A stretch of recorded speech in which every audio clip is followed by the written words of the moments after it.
اعوذ باللہ من الشیطان الرجیم بسم اللہ الرحمن الرحیم والصلاة والسلام علیک یا رسول اللہ وعلی آلک وصحبک یا حبیب اللہ الصلاة والسلام علیک یا رحمت للعالمین وعلی آلک وصحبک یا سیدی یا شفیع المذنبین۔ میرے تمام دوستوں کو السلام علیکم ورحمۃ اللہ وبرکاتہ۔ نبی پاک صلی اللہ تعالیٰ علیہ وآلہ وسلم کا ایک فرمان ہے کہ آقا علیہ الصلوۃ والسلام نے فرمایا کہ یہ دنیا مومن کے لیے قید خانہ ہے اور کافر کے لیے جنت ہے۔ یہ روایت حدیث پاک کی مختلف کتابوں کے اندر موجود ہے۔ بہرحال میں آپ لوگوں کے سامنے محدث دہلوی رحمۃ اللہ تعالیٰ علیہ آپ کی شرح فتوح الغیب کے حوالے سے اس حدیث پاک کو بیان کرتا ہوں کہ آپ نے اس روایت کو اس کتاب کے اندر نقل کیا ہے۔ اس کا مفہوم سمجھتے ہوئے بعض لوگوں کو غلط فہمی لگ سکتی ہے۔ وہ غلط فہمی یہ ہو سکتی ہے کہ کوئی شخص یہ سوچ سکتا ہے کہ جب آقا علیہ الصلوۃ والسلام نے دنیا کو قید خانہ قرار دیا مومن کے لیے، تو اس کا مطلب ہے جو بندہ کفر سے اسلام کے اندر داخل ہو جاتا ہے تو اب اس کے لیے غربت ضروری ہے، اس کے پاس پیسہ نہ ہو، وہ قتل و غارت کے اندر، پریشانیوں کے اندر، مصیبتوں کے اندر، تھانہ کچہری کے اندر، مختلف معاملات کے اندر وہ مبتلا ہو جائے، سکون سے نہ رہے، کیونکہ آقا علیہ الصلوۃ والسلام نے دنیا کو قید خانہ قرار دیا ہے۔ لہٰذا قید خانے سے مراد یہی ہے کہ ہم نے پریشانیاں گزارنی ہیں، ہم نے تنگی گزارنی ہے۔ اس حدیث پاک کا یہ مفہوم نہیں ہے۔ یاد رکھو، مال ہو، دولت ہو، یہ سب کچھ اللہ تعالیٰ کی نعمتیں، سب کچھ اللہ تعالیٰ کی نعمتیں، پراپرٹی اللہ تعالیٰ کی نعمت ہے، نیک اولاد اللہ تعالیٰ کی نعمت ہے، مال اللہ تعالیٰ کی نعمت ہے، کوٹھیاں اللہ تعالیٰ کی نعمت ہیں، گھر بار، یہ ساری اللہ تعالیٰ کی نعمتیں۔ اس کے بارے میں بس آسان سا قاعدہ اور کلیہ یہ یاد رکھنا ہے کہ جو مال اللہ تعالیٰ نے آپ کو عطا کیا ہے، اس میں سے اللہ تعالیٰ نے جو اپنا حق رکھا ہے، جو اپنے بندوں کا حق رکھا ہے، وہ آپ نے ادا کرنا ہے۔ یعنی اللہ کا حق یہ ہے کہ زکوٰۃ ادا کی جائے، بندوں کا حق یہ ہے کہ کوئی تمہارے دروازے کے اوپر آئے تو خالی ہاتھ نہ جائے۔ اور تیسری بات خصوصی طور پر آپ نے یہ یاد رکھنی ہے کہ یہ جو مال ہوتا ہے، اس کے ساتھ آپ نے دل نہیں لگانا ہے، اس کو ہاتھوں کے اندر رکھنا ہے، کیونکہ جب تک دنیا ہاتھوں کے اندر ہو نا، ہاتھوں کے اندر، تو بندہ امیر رہتا ہے۔ دنیا ہاتھوں کے اندر ہو تو بندہ امیر رہتا ہے، پیسے والا ہوتا ہے، اور جب دنیا دل کے اندر داخل ہو جائے تو پھر بندہ دنیا دار بن جاتا ہے۔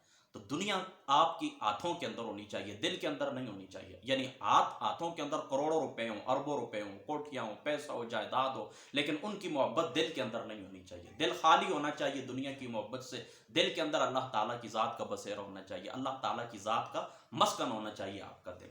تو مال کے بارے میں آسان سا آپ نے یہ مفہوم یاد رکھنا ہے کہ مال ہاتھ کے اندر ہو، دل کے اندر نہ ہو، اور جو ہاتھ کے اندر ہو تو اس کے حقوق بھی ادا کرتے رہے۔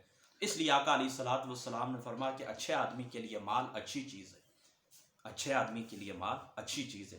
تو حدیث رسول صلی اللہ تعالیٰ علیہ وآلہ وسلم کا یہ مفہوم ہرگز نہیں ہے کہ جو آپ لوگ سمجھتے ہیں، یا آپ لوگوں کو سطحی طور پر یہ الفاظ پڑھ کے سمجھ آ جاتی ہے کہ بس اگر دنیا قید خانہ ہے مومن کے لیے تو یہ پریشانیاں کاٹنا ضروری ہے۔ نہیں، اس حدیث پاک کا مفہوم یہ ہے کہ دنیا کے اندر اللہ تعالیٰ آپ کو جتنا کچھ بھی عطا کرے، محدث دہلوی رحمۃ اللہ تعالیٰ علیہ آپ لکھتے ہیں شرح فتوح الغیب کے اندر، دنیا کے اندر آپ کو اللہ تعالیٰ جتنی بھی آسانیاں عطا کرے، جتنا بھی پیسہ عطا کرے، جتنی بھی پراپرٹی عطا کرے، مال و دولت عطا کرے، بچے عطا ہوں، بزنس عطا ہوں، بینک بیلنس ہو، جو بھی نعمتیں ہوں، جب آپ آخرت کے اندر جائیں گے تو یہ دنیا آپ کو قید خانہ معلوم ہوگی۔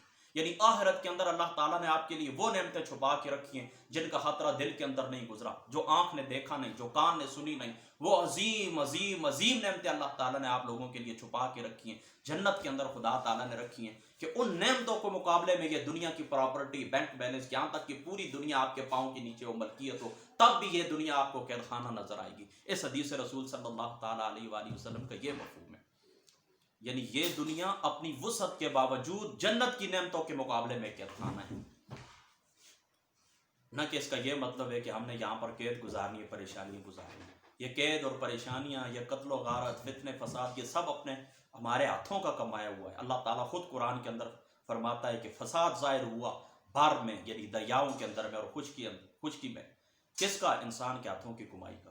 ایک مقام کے اوپر اللہ تعالیٰ فرماتا ہے میں کسی کی ذات کے اوپر ظلم نہیں کرتا، تم خود اپنی ذات کے اوپر ظلم کرتے ہو۔ آقا علیہ الصلوۃ والسلام کے درجنوں فرامین کا یہ خلاصہ ہے کہ حضور علیہ الصلوۃ والسلام نے فرمایا کہ یہ امت مرحومہ ہے، اللہ تعالیٰ نے اس کے اوپر رحم کیا ہے، بس اس کو وہی مصیبت پہنچتی ہے کہ جو بندہ اپنے ہاتھوں سے کماتا ہے۔ تو تم لوگ جس وقت اللہ تعالیٰ کی نافرمانیاں کرتے ہو، اللہ تعالیٰ کے احکام کے اوپر نہیں چلتے، اس کے رسول کے احکام کے اوپر نہیں چلتے، تو اللہ تعالیٰ تمہیں دنیا کی پریشانیوں کے اندر، مصیبتوں کے اندر مبتلا کر دیتا ہے۔ خدا تعالیٰ تمہیں نعمتیں دیتا ہے، عزتیں عطا کرتا ہے، لیکن تم گناہوں کے اندر آلودہ ہو جاتے ہو، اپنے آپ کو گناہوں کے اندر ملوث کر لیتے ہو۔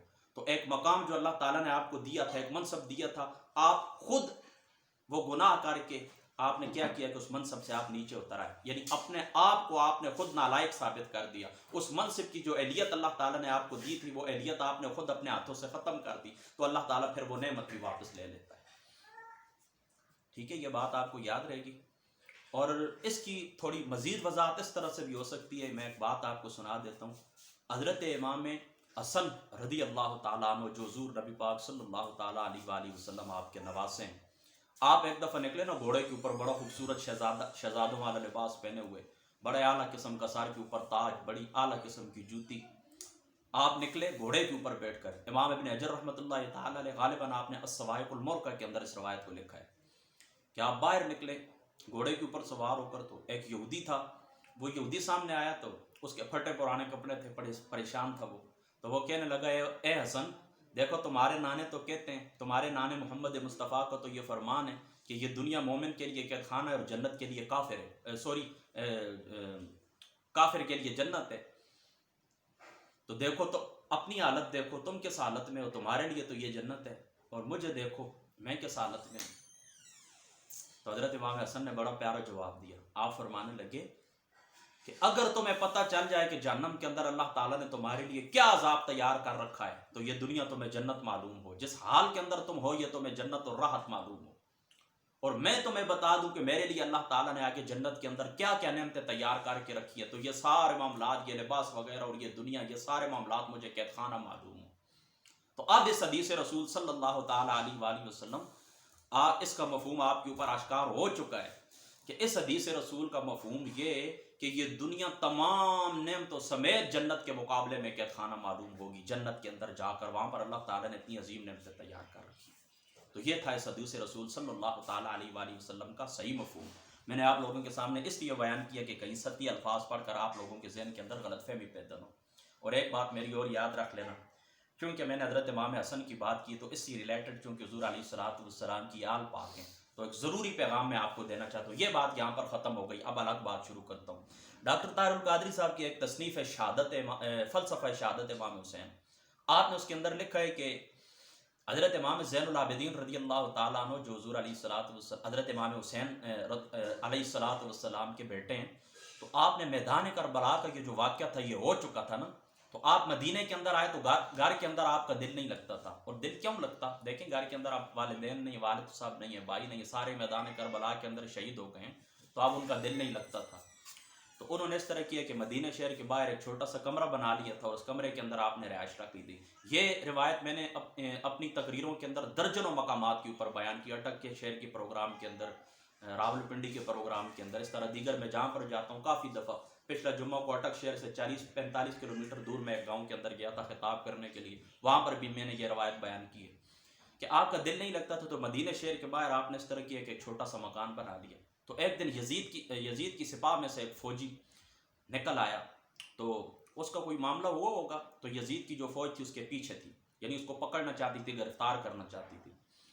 تو حضرت امام زین العابدین کے پاس آیا، تو اس مکان کے پاس پہنچا، دیکھا مکان بنا ہوا، اندر داخل ہوا. حضرت زین العابدین کو کہنے لگا اے امام صاحب آپ اس طرح کریں کہ مجھے پناہ دے دیں، میرے پیچھے فوج لگی ہوئی ہے. یہ اس روایت کا میں آپ کو اپنے الفاظ کے اندر مفہوم بتا رہا ہوں، یہ نہ ہو کہ آپ کریکٹ الفاظ کے اوپر فوکس کریں، یہ میں اپنے الفاظ کے اندر آپ کو بتا رہا ہوں. تو وہ اندر آئے تو حضرت امام زین العابدین نے کہا ٹھیک ہے پناہ چاہتے ہو، یہ میرا گھر ہے، کمرہ ہے، رہ لو، کوئی مسئلہ نہیں. غالباً وہ 3 دن رہا آپ کے پاس، آپ نے اس کی خدمت خاطر کی، مہمان نوازی کی. جب 3 دن گزرے وہ واپس جانے لگا تو کہنے لگا اے امام زین العابدین آپ نے مجھے نہیں پہچانا کہ میں کون ہوں؟ فرمایا میں پہچانا ہے تمہیں، میں تمہیں بھول کیسے سکتا ہوں؟